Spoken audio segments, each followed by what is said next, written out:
Hello friends, welcome back to my channel Poulami daily blog. তোমরা সবাই কেমন আছো? আমি তো একটুও ভালো নেই, কারণ যা গরম পড়েছে আমার একটুও ভালো লাগছে না। গরমকাল আমার এমনিতেও কোনো দিন পছন্দ ছিল না, ভালোও লাগে না। আর এবছর যেন মারাত্মক গরম, খুব বিরক্ত লাগছে। আর তার মধ্যে আজকে হচ্ছে রবিবার, তোমাদের দাদা বাড়িতে আছে। তোমাদের দাদা বাড়িতে থাকলে না আমার প্রচুর ঝামেলা বাড়ে, জানো তো। মানে সারা দিন সারা সপ্তাহে তো ছুটি পায় না, এই একটা সপ্তাহ ছুটি পায়। আর এই যে দেখো সমানে আমার পেছনে লেগে যাচ্ছিলো, আর আমি এই স্নান টান করে সবে বেরোলাম। বিরক্তও লাগছে, আবার কিছু বলতেও পারছি না। কোনো স্নান করে বেরিয়েও কোনো শান্তি নেই, কারণ এত গরম, স্নান করে বেরিয়েও ঘেমে যাচ্ছি। মানে কি বলবো, বিভৎস গরম, একটু আমার একদম বিরক্ত লাগছে। তো যাই হোক, এই যে এবার স্নান টান করে আমার মাম্মাও বসে আছে, ওকেও খাওয়াবো, আমরা সবাই খাবো। আর এই যে দেখো তোমার দাদা একটা জিনিস কিনেছে, আর সেটা নিয়ে কন্টিনিউ আমার পেছনে লেগে যাচ্ছে। এটা কি করে করব, ওটা কি করে করব, তোমাদের সাথে শেয়ার করব কি কিনেছে। তো চলো দেখতে থাকো আজকের ব্লগটা। আজকে তোমাদের বাড়িতে কি রান্না হয়েছিল?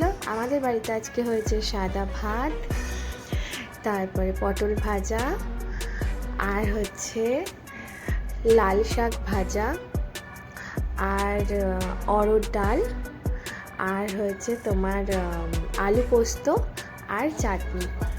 আজকে রবিবার, কিন্তু আর মাংস খেতে আর ভালো লাগছিল না, কারণ এই জামাই ষষ্ঠী থেকে পর কন্টিনিউ মাছ মাংস হয়েই যাচ্ছে। আর তারপরে শুক্র শনিবার পর মাংস হয়েছে, জানো তো, ওই জন্য না আর ভালো লাগছে না। আর দেখো আমার মাম্মা সোনাকে, ও এখন চেয়ারে উঠতেও শিখে গেছে। ও যেই দেখেছে দাদাভাই বসে আছে চেয়ারে, ও বুঝতে পেরে গেছে যে এখন আমাদের লাঞ্চ টাইম, তো এই জন্য বসে পড়েছে। আর ও এই দুপুরটা না যেই দেখবে ওর দাদাভাই বসে পড়েছে, আর ও অমনি সঙ্গে সঙ্গে চেয়ারে উঠে বসে পড়বে খেতে।